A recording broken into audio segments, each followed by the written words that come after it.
Ngayong araw nga ay gagawa nga akong trending na ice candy. At ilang beses ko na nga ito napapanood. Pero bago niyan ay samahan niyo muna ako sa aking gagawin sa araw na to. Bago nga ako umuwi, dumaan muna ako sa 7-Eleven para lang bumili nitong hotdog buns. Ang tagal-tagal ko na kasi hindi nakakain ng ganito. Nasa probinsya pa yung last kong kain ito. Yan nga lang yung almusal ko sa araw na yan. At nang matapos na nga ako mag-almusal, lumabas na rin ako para maglinis dito. Dahil sa araw na yan ay Biyernes. Dalawang araw na pala kumukuha ng basura dito sa amin, Lunes at Biyernes na. Nagwalis lang ako ng kaunti dyan dahil nga maraming alikabok at maraming balahibo ng pusa at aso. At nilabas ko na rin to yung mga basura. Mabuti na nga lang nung isang araw ay nagbawas ng kalat si Jowa sa taas. At mabuti na nga lang pinangtatapon niya na yung hindi dapat gamitin doon. Pagkatapos ko nga magwalis ito, nagdilig na rin ako ng halaman ko. Maya-maya nga lang ay pumasok na rin ako sa loob para maghanda ng uulamin namin. Gagawa nga ulit ako ng lumpiang Shanghai. At sa ngayon ay lalagyan ko ng repolyo. Kapag hindi napapakain yung anak nyo ng gulay, gagawin nyo ito sa lumpiang Shanghai. At least hindi nila malalasaan yung gulay dyan dahil nga malalasaan nila yung karne. Dahil alam naman natin kapag mga bata ay mahilig sa crispy. Lalo-lalo naman yung anak ko mahilig dito sa crispy. Bumili nga ako kanina ng 100 pesos lang na giniling. Marami-rami na rin to at kasya na rin to sa amin hanggang gabi. Ilagay na rin ako dyan ng itlog at saka pampalasa. Tulad ng asin, paminta at ginisamig. Iglagay na rin ako ng konting oyster sauce. At pagdating nga ng tanghalian ito, nagluluto na rin ako. Para yan yung uulamin namin. Kinabukasan lang nga ito, pagdating ng gabi ay naligo lang ako. At ito pala yung binili ko sa 7-Eleven. Akala ko nga nung time na yun ay gagawin ko na siya pagkadating ng gabi. Kaso nga lang wala akong nakitang ice candy wrapper doon sa 7-Eleven. Kaya tamang-tama nga nagpabili si Jowa sa akin ng shampoo. Kaya ako napadaan sa Pure Gold kanina. Bumili nga ako ng extrang goya na to na 3 piraso na. Nagsisisi nga ako dahil yung 3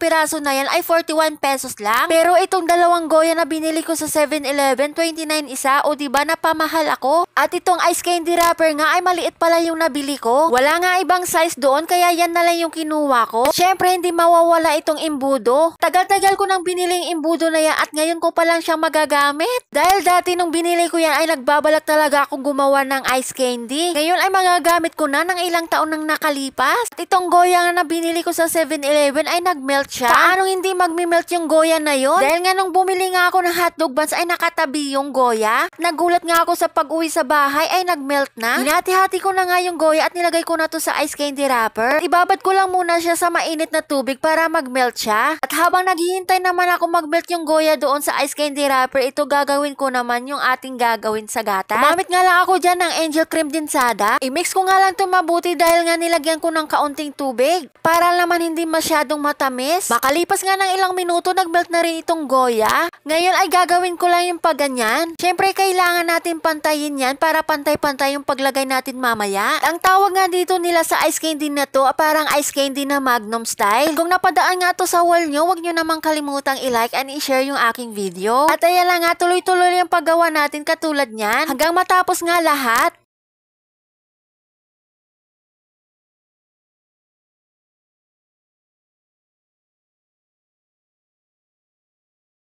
Isasalin ko na nga yung cream densada dito sa ice candy wrapper. At tuloy-tuloy lang sa paglalagay hanggang maubos ito. At napapansin nyo, sanay na sanay talaga ako magbalot ng ice candy. Dahil dati pa naman ay gumagawa talaga ako niyan. Tuloy-tuloy ko lang to hanggang matapos lahat. At ito na siguro yung pinakamahabang voiceover na ginawa ko. At mauubusan na talaga ako ng salita dito. Kaya tatapusin nyo na lang yung video na to hanggang matapos. At pwedeng-pwede din pala to pang negosyo. Sakto nga dahil summer na at swak na swak to sa mga tao. Siyempre, kapag nagnegosyo kayo ng ganito ay kailangan nyo mag-costing. At para naman ay magkaroon kayo ng tubo. Mga ilang minuto na nga ay tapos na rin ako. Tingnan nyo naman, merong mahaba at merong maiksi. At ito na nga, nakagawa ako ng 10 piraso. At hindi pa nga pantay-pantay yung pagkalagay ko dyan. Okay lang yan dahil hindi naman ibebenta at kakainin lang din naman. At ito na nga, kinabukasan matigas na siya. At finally nga, matitikman ko na rin tong ginawa ko. The moment of truth. At dito na nga magkaalaman. Itsura pa lang talaga ng ice candy na to ay masarap na. Syempre, hindi na natin to patatagalin, titikman ko na. Mas nauna pa ngang tumikim yung anak ko kaysa sa akin. Naku mga mamshi, talagang masarap talaga siya. Sa mga nagbabalak na gumawa ng ice candy, ito na ang paraan nyo para gumawa. At nakikita nyo naman yung goya na nilagay natin sa ice candy wrapper. Yung pinaka-chocolate niya ay crunchy. Tipong malutong siya pag kinakain. Kaya yung rate ko dito ay 9/10. Bakit nga ba 9/10?